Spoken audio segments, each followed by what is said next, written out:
Welcome to our live broadcast. My name is Michael Roundtree, lead pastor at Wellspring Church. Great to have you guys listening, and as some of you guys are continuing to chime in, I just want to encourage you guys, just feel free to like and to share this post and to make comments, to ask your questions. We'll make sure and get back to those questions later. So what I want to do this evening is I want to update you, one, just on the coronavirus and Wellspring's response in particular. First, I'd like to address it from a spiritual perspective, and second, from a practical perspective, as the elders and the pastors of Wellspring have been praying each day and dialoguing each day about how we respond moment by moment throughout this situation. So let's talk just spiritually for a second. Okay, spiritually, just as I've sought the Lord's just given me what I believe are 3 words for this church, and we're actually going to talk about this on Sunday. He who has ear, let him hear what the Spirit is saying to the churches.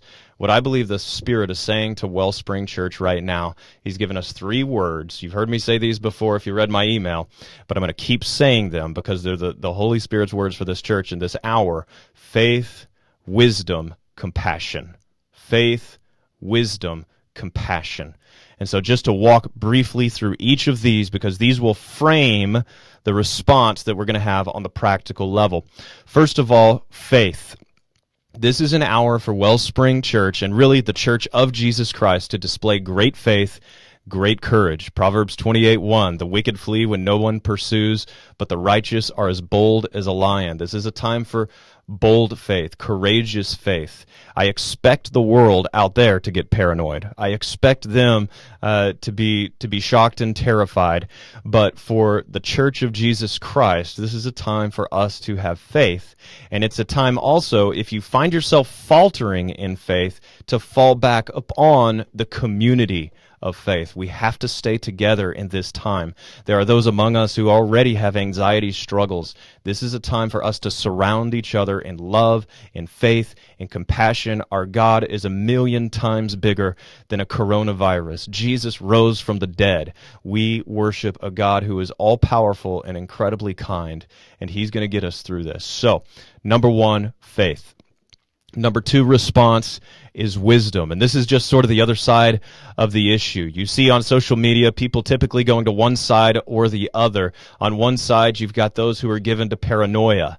Okay, and this is like, I'm hoarding, I'm not being generous, I'm just keeping everything for myself, paranoia, freak out. On the other side, you have the deniers, and we have to be careful of both sides.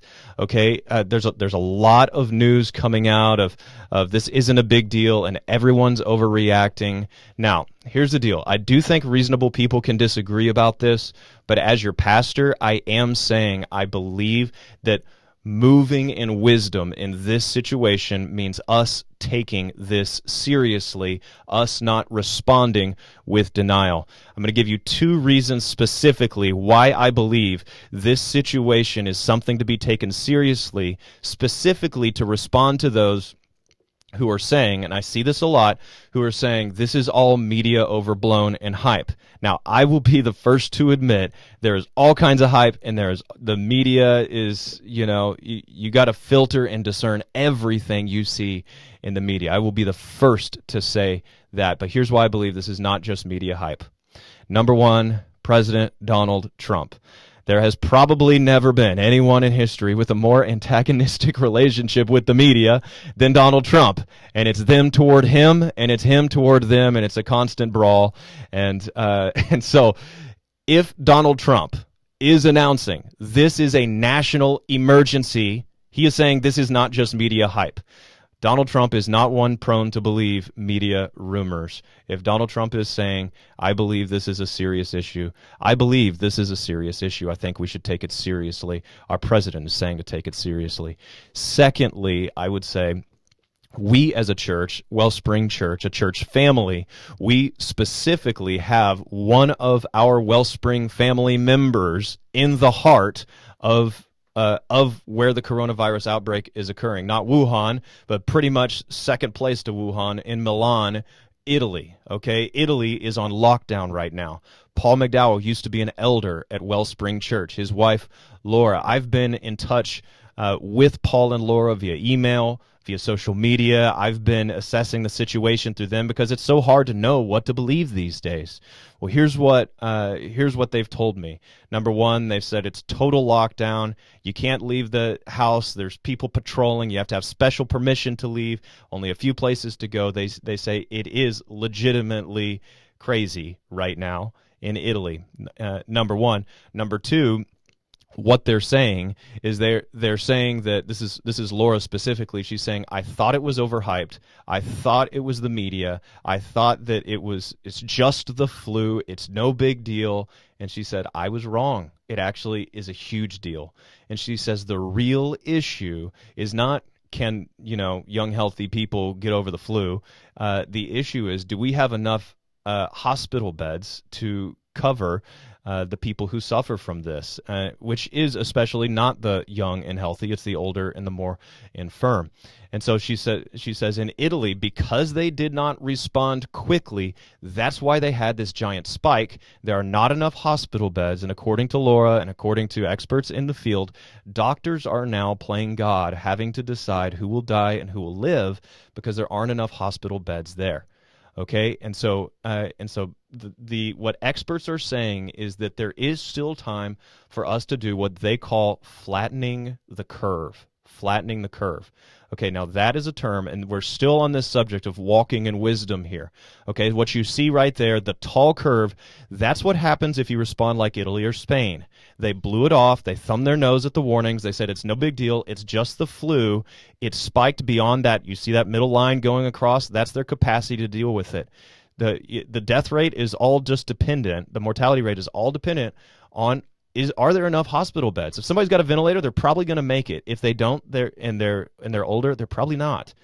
Okay, so that's first of all. Second of all is the purple one there. You can see if we respond quickly, we can actually spread this out so that we move along through this without getting beyond our capacity. So second, respond in wisdom.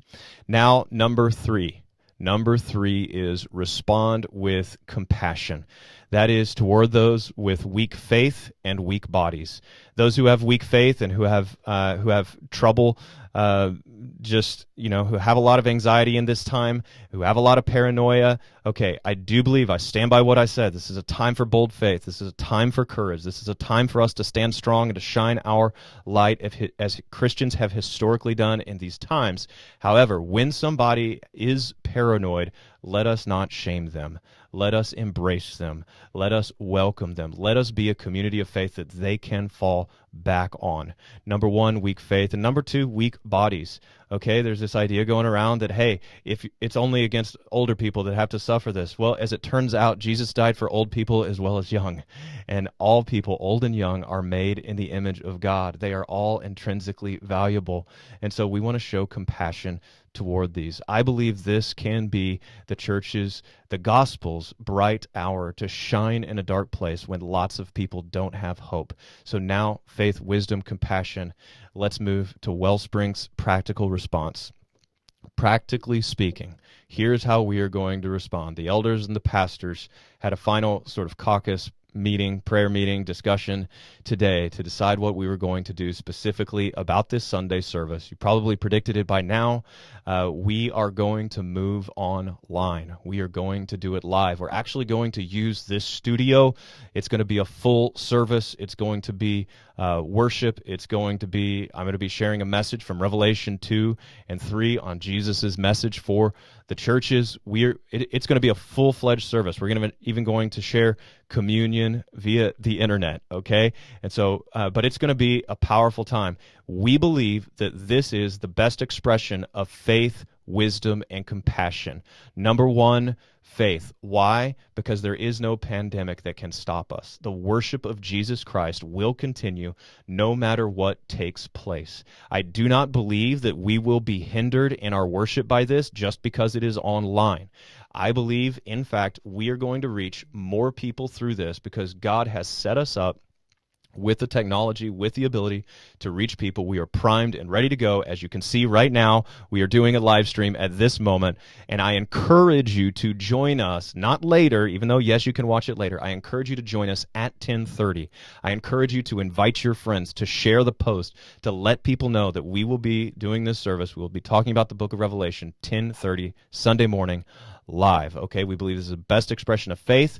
We believe this is the best expression of wisdom. If you look through church history, plagues have historically been blamed on Christians. In the past, it was because of superstition. In the present, if Christians continue to thumb their nose at authorities, it will be because of science, and people will blame the Christians for this. I do not want to give unbelievers any reason to badmouth my beloved Jesus. So faith, wisdom, compassion, we believe this is the best expression of it. I do want to say, reasonable people can disagree on this. These decisions are not made easily. You might think that this is the wrong decision. That is okay. You are entitled to your opinion. And I'm not saying that what we're doing is right. What I am saying is that we are absolutely seeking God. We are on our faces. We are praying. We are worshiping. We are absolutely not paranoid. We are absolutely moving to the best of our ability in faith, wisdom, and compassion. And I believe this is going to reach more people than we even would have been able to reach just if we had done service as usual.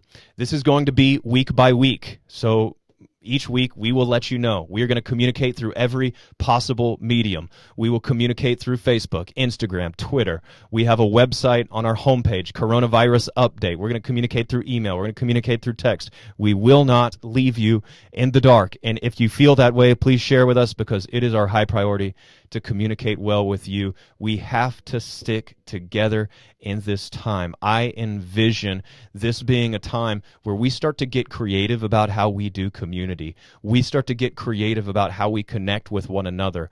I believe this is going to be a time where we get creative about how we show compassion. I could see our children writing cards to those who are in nursing homes and locked in.